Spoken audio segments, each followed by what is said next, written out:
What's up, Smart Homers? My name's Aaron, and this video is part 2 of my ultimate WLED controller comparison series.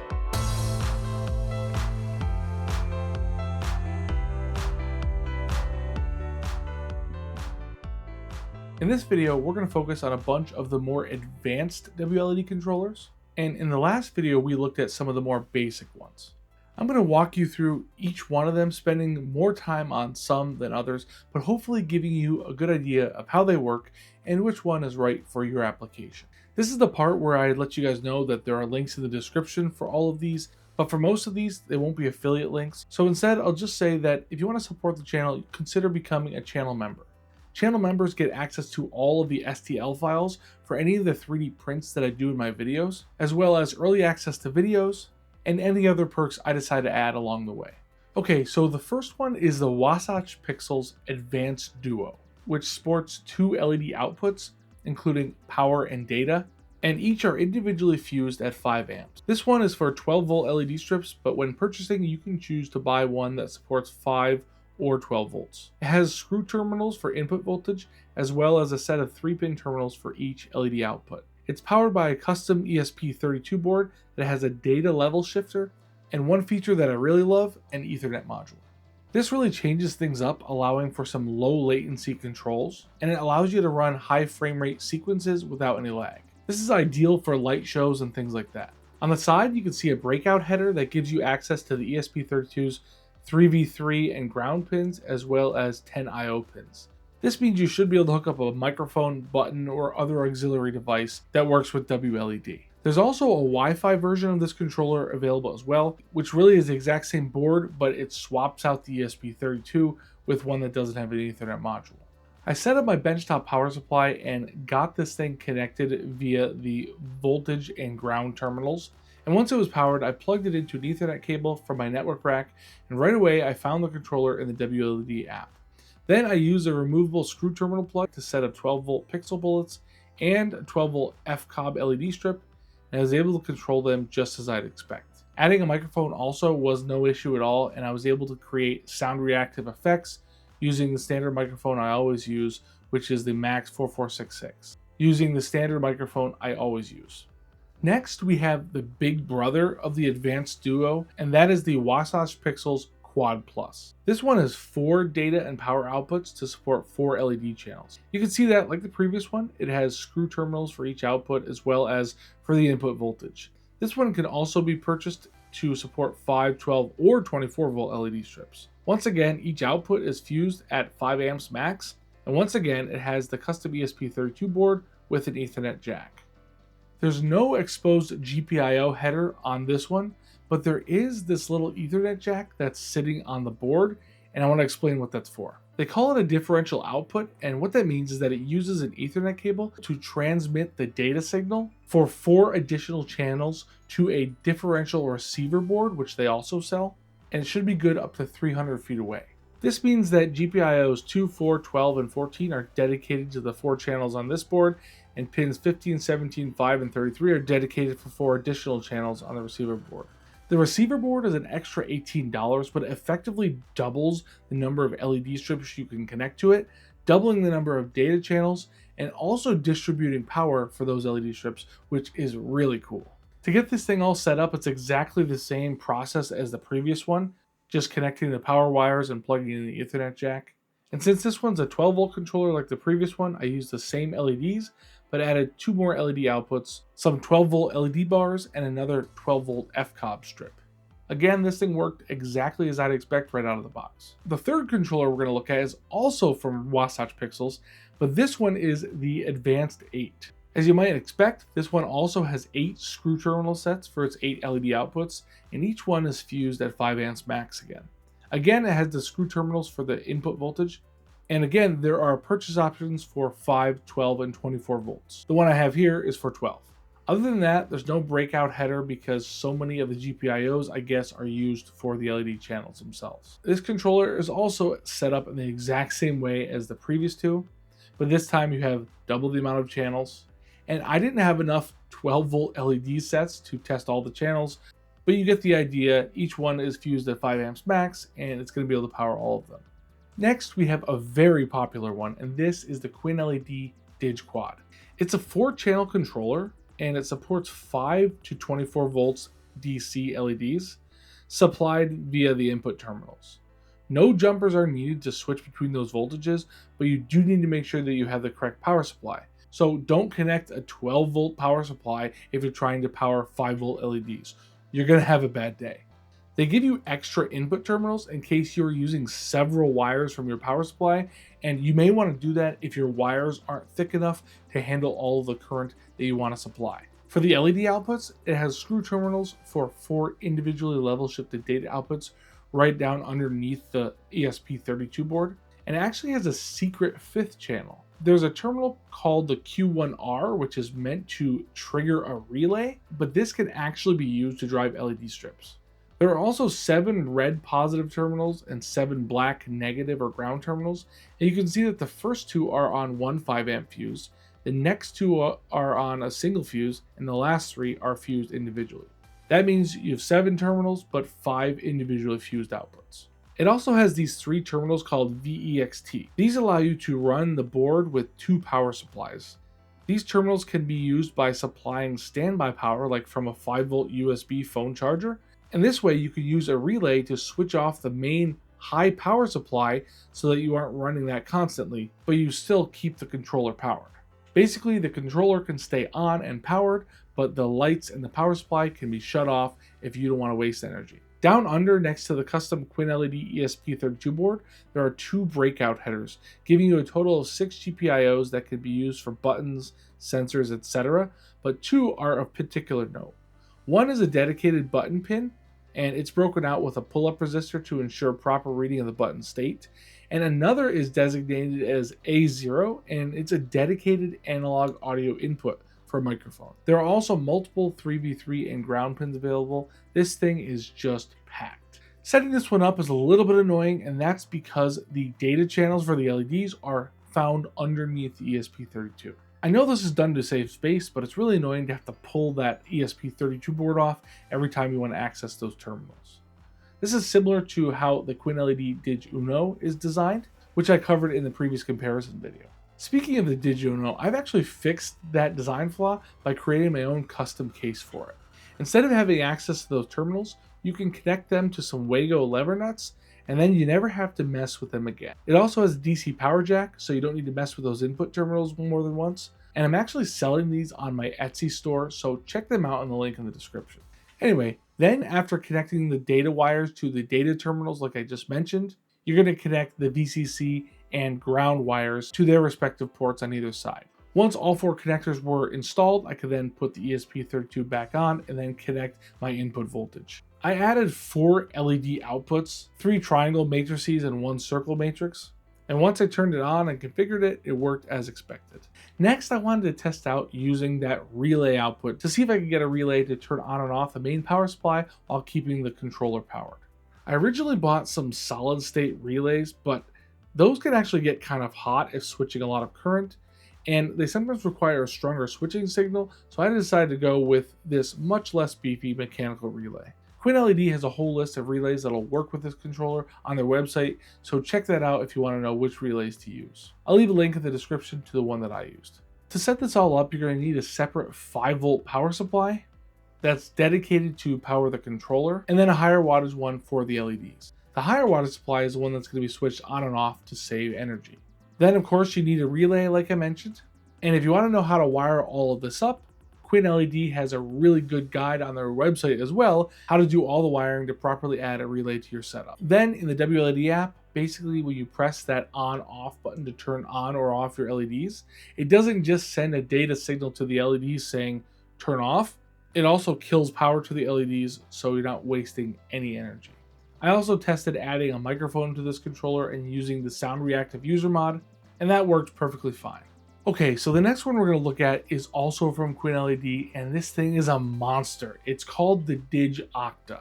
It's really more than just a controller, it's an entire system that Quindor has designed to control light displays. The system should have 2 main components, a brain board and a power board. These do what their name suggests. The brainboard distributes the data signal from the controller to each of your LED outputs, and the power board distributes the power to each of them. The brainboard is super complex, but that's a good thing. It's powered by an ESP32, and it has a little Wi-Fi connector if you want to add that.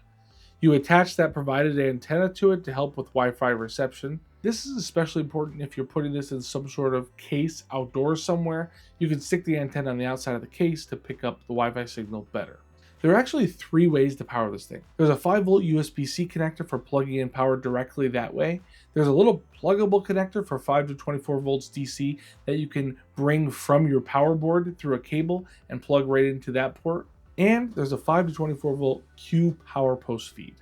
The post pulls power from the standoff attached power board, which I'll show later, and the 4 other posts act as ground feed. Super cool. As its name implies, it has 8 LED outputs along the top. Note that there's no power supplied to the LEDs on this brainboard, just data, because the power is supplied by the power board. And again, I'll get to that one later on. Next to that, you can see a little red jumper that, if removed, disables the Ethernet module and allows you to use Wi-Fi. Next to that are 2 button terminals with pull-up resistors and an I2C connector for a display, sensors, etc. Along with the ability to add external sensors, there's also an onboard SHT30 I2C temperature and humidity sensor. Along the bottom, there's that USB-C input for board flashing and powering the board, a set of terminals for a relay output, the Ethernet module that I mentioned earlier, a 2P power input port for bringing 5 to 24 volts DC from the power board, a micro SD card slot, and ESP32 buttons for reset and boot. In the middle of the board, there's also a couple of sets of LED resistor dip switches, and these switches allow you to switch the channel resistance between 249 ohms and 33 ohms. And you can also see the Q power post that I mentioned before.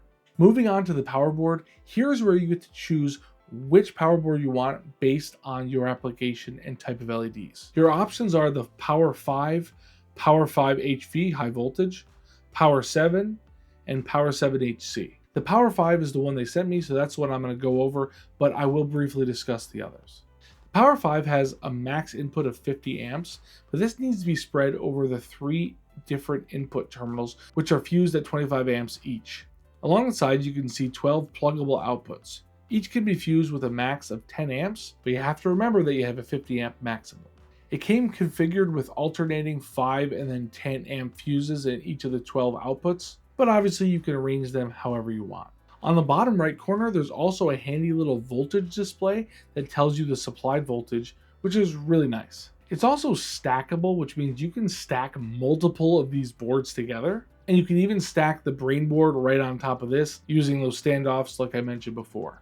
That center standoff hole is the one that supplies the board voltage to the brainboard. Like I mentioned, if you don't want to use the Q power post, there's also an extra 5.08 millimeter pluggable power terminal that provides VCC and ground out, so you can connect that to the power terminal on the brainboard. If you want a power board for higher voltage LEDs, the Power 5 HV is the one you want. It can handle 24 to 48 volt power with a max of 30 amps. This would be good for some of those Govee LED pucks and strips that are higher voltage than what we typically see. That one also has 12 pluggable ports and is stackable. The Power 7 has a 50 amp max, but it has 16 screw terminals for power output. Lastly, the Power 7 HC is even more of a beast with 100 amps maximum current and those 16 screw terminal ports. So the first thing you got to do to get this thing set up is to assemble it, pretty much stacking the brainboard on top of the power board. When you do that, you got to decide how you want to power that brainboard. You can either use the Q power post, like I mentioned, or you can use that little power plug on the side, or you can use USB-C. I decided to go with the Q power post method first, just to test how that worked. So I had to make sure to add that standoff in that center hole so that it could transmit power up to the brainboard. After installing the brainboard, I then added the 5 volt and ground input voltage wires to the terminals. Now, if I was going to use the board's full 50 amps max, these little wires I'm using to power this board would not be enough. And that's why there are those 3 terminals. So I could use some 14 gauge wire and some crimp-on fork connectors to connect to those terminals. So I would have 3 14 gauge wires for the voltage and 3 14 gauge wires for ground. When you connect it to power, you can see that the screen turns on, showing you the voltage of the board, which is really cool. I tested this controller out again with that same relay configuration that I did with the Dig-Quad, and once again it was able to switch that relay with no issues. I was also able to get it working with a solid state relay as well, which is really cool. Due to time constraints, I wasn't able to test every single output on this board, but you can imagine how it's going to work. Each one is fused properly, and you can control 8 different LED strips. So the next one is one that I've used in a previous project, but I wish I didn't. In that video, I made a giant pixel display, and the controller was from WLED.CC, and it was called the WLED-C10. You can't actually even buy this thing anymore. You're going to see why in a couple minutes. Externally, it's pretty impressive with a really nice case that has screw mount holes and a bunch of color-coded screw terminals and a really nice label on the front which tells you what all the terminals are for. The alternating blue and green terminals allow for data, voltage, and ground connections to your LED strips. Like I mentioned, there are 10 sets of these for 10 LED channels. And beyond that, there are a set of 6 GPIOs for outputs, a set of 4 for output or input, and another set of 4 that are for input only. Next to that, you have a 3.3 volt terminal, 3 ground terminals, and 2 5 to 24 volt DC input terminals for supplying power to the controller. So the WLED.CC store sent this thing to me for a video and then subsequently disappeared. Their store shut down, the price of the controller went up to $1,000 on AliExpress before disappearing completely. They stopped responding to my emails and I never heard anything after that. After using it in a previous video, Quindor, the author of the QuinnLED boards, reached out to me and suggested I take a look under the hood of this controller, which I'm kind of embarrassed I never actually did that. Popping this thing open was a bit shocking, as you're going to see momentarily. You can see the ESP32 that this runs on, and weirdly, a DC power jack mounted to the PCB that you can't use with the case on.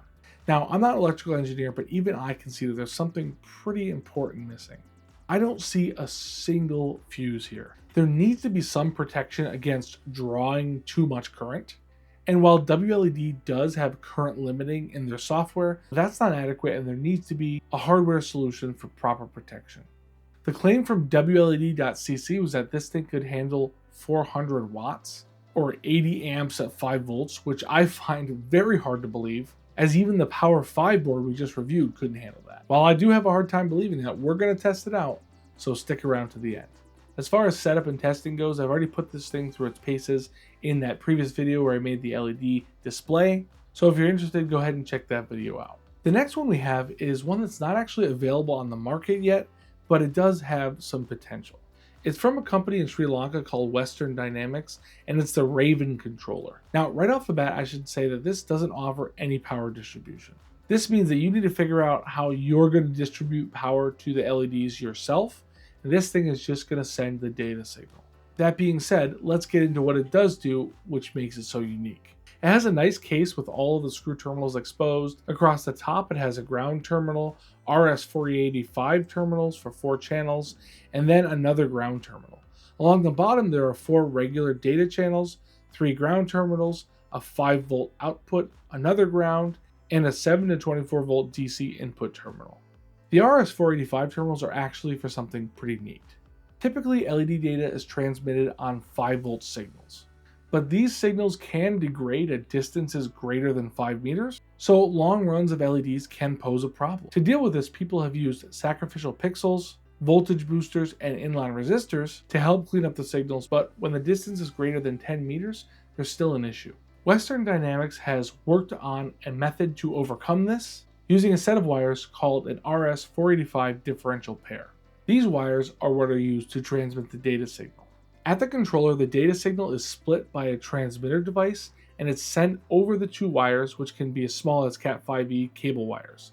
At the other end of the long distance, there's a receiver that takes that dual signal and outputs them as a single clean signal. Both the controller and the transmitter need to have 5 to 16 volts DC power, and most importantly, they need to have a common ground. To test this theory, I decided to use an Ethernet cable that is just over 100 feet long to transmit the data signal in a differential pair. I cut back the sheathing and untwisted 1 pair of wires and connected them to the A and B terminals. Then I connected the other end to the receiver board and connected the output of that receiver board to the data input of the LED strip. Then I powered the controller, receiver, and LED strip all from the same supply and tied them all to a common ground. Once this thing was powered, I was able to connect to it just like any other Wi-Fi based WLED controller, and the configuration was super basic. To my delight, this method worked quite well, and it's super exciting because that means I could use an outdoor Ethernet cable to run the data wires all the way out to my shed, for instance, from inside. I was able to send effects, switch between colors perfectly smoothly, and this seems to indicate to me that we have a really clean data signal, just like they promised. The last one we have in this video is the RGB2GO Tetra2Go. It's a 4-channel controller with each power output being fused at 5 amps maximum. The controller is a D1 Mini ESP32, and it can be swapped out, which is really cool. It has input voltage terminals, and it allows for 5 volts or 12 volts DC, which is nice so you can switch between those very common voltages. You can see this Ethernet module in the corner, which allows it to be controlled over Ethernet rather than Wi-Fi, but what's even cooler is what's underneath it. If you pop it off, you can see that it's an expansion header under there, and this isn't just for this Ethernet module. They also sell an OLED screen, a microphone, an SD card slot, and even a button module that has 4 programmable buttons. They also sell an Octa2Go and a Duo2Go if you're looking for a controller with more or fewer LED channels, and I suspect that those will compete well or maybe even better than the Wasatch Pixel ones I showed previously. It's really a pretty simple controller and a way to make a pretty complex setup simple. I also noticed in their store that they have a differential transmitter receiver pair, so it looks like they may also have found a way to use this RS485 method to transmit data signals a very long way away.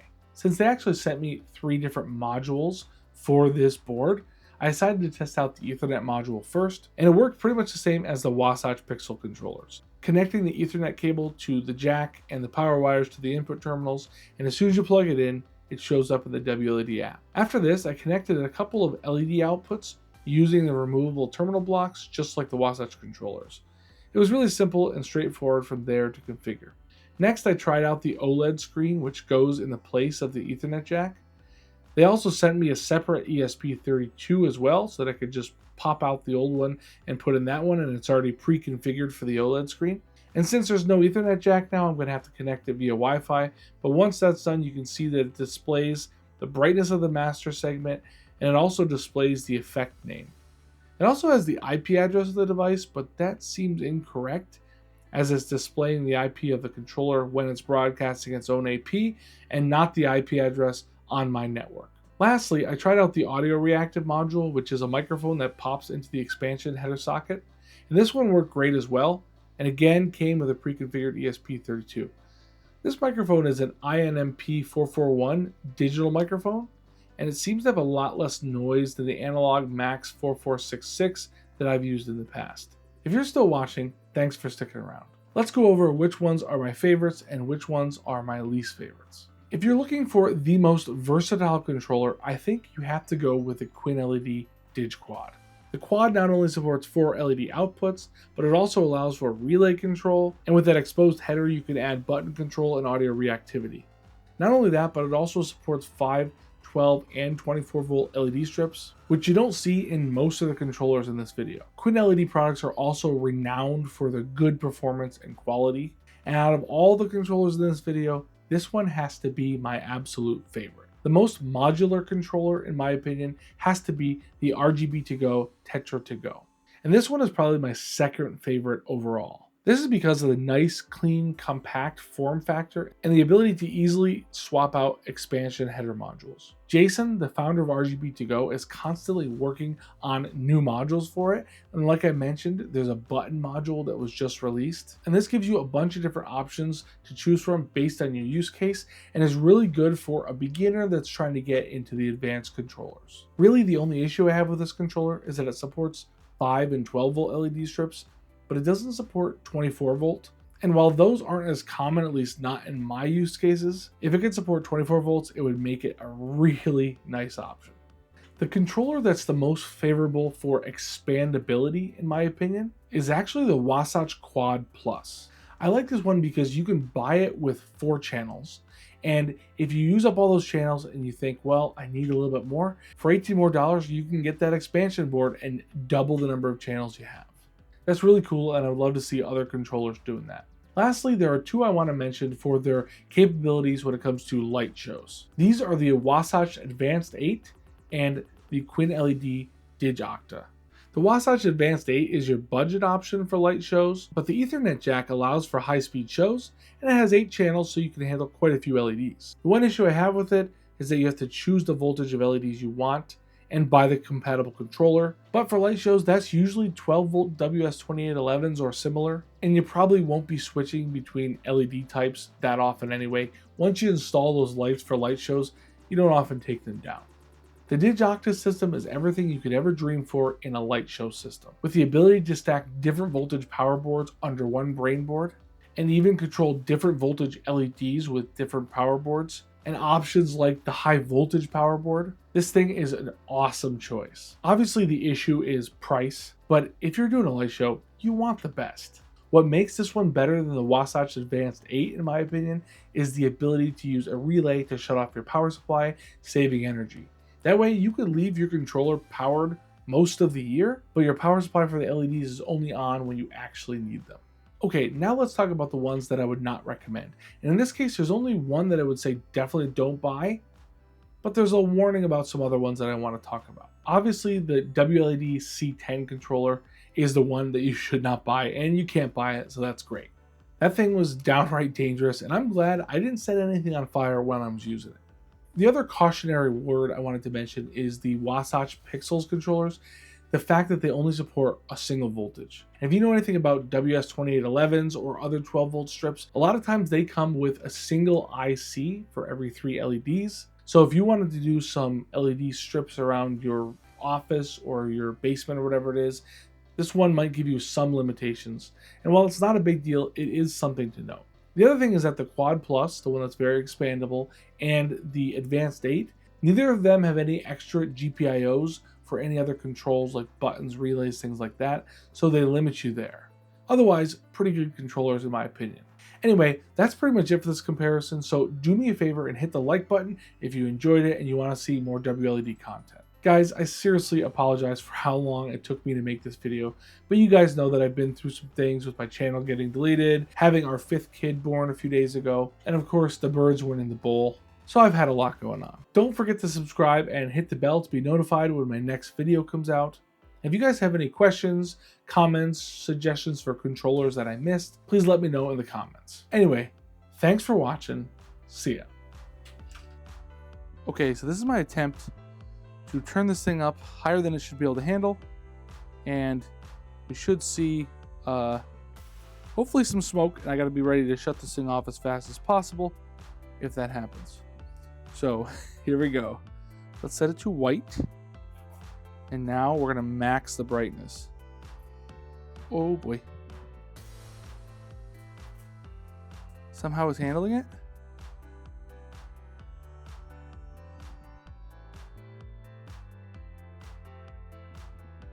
Okay, well, apparently I couldn't stress it out enough to actually burn it up, but it was definitely too hot to touch after letting it sit there for just a minute. If I had a thermal camera, you could see probably these traces heating up. I'll put a link to a video by QuinnDOR where he actually does this with a controller that has no fuses, and he has a thermal camera and you could see these traces light right up. Fortunately, couldn't get to smoke, but you still can see these things are not safe without fuses.